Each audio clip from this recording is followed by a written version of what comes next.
What are you doing here? Concentrate on our own work. In the pristine hallways of Lincoln Elementary, where achievement certificates gleamed behind glass cases and the scent of fresh markers filled the air, Maria quietly swept the floors each evening after the children had gone home.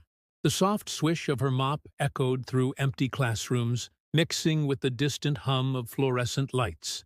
No one knew that beneath her humble custodial uniform beat the heart of someone who had once stood before lecture halls filled with eager minds.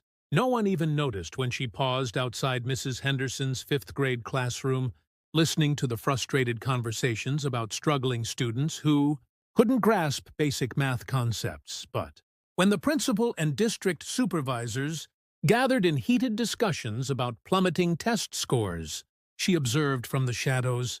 What they didn't know was that Maria had spent 15 years developing innovative teaching methods that transformed failing students into math champions. And with just one quiet suggestion whispered to an empty hallway, she was about to change everything they thought they knew about education.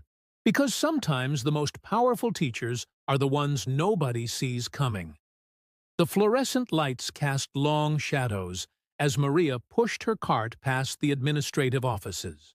Through the partially open door, she could hear the tension in their voices, sharp, desperate, defeated.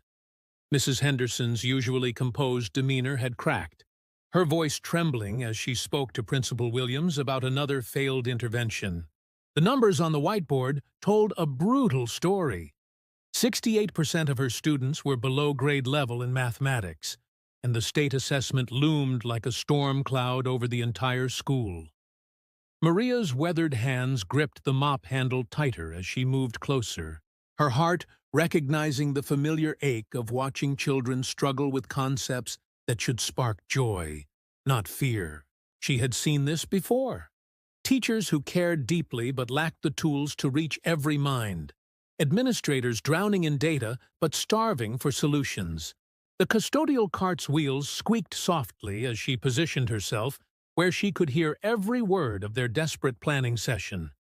"We've tried everything," Mrs. Henderson was saying, her voice barely above a whisper. "Small groups, manipulatives, different textbooks. Nothing's working.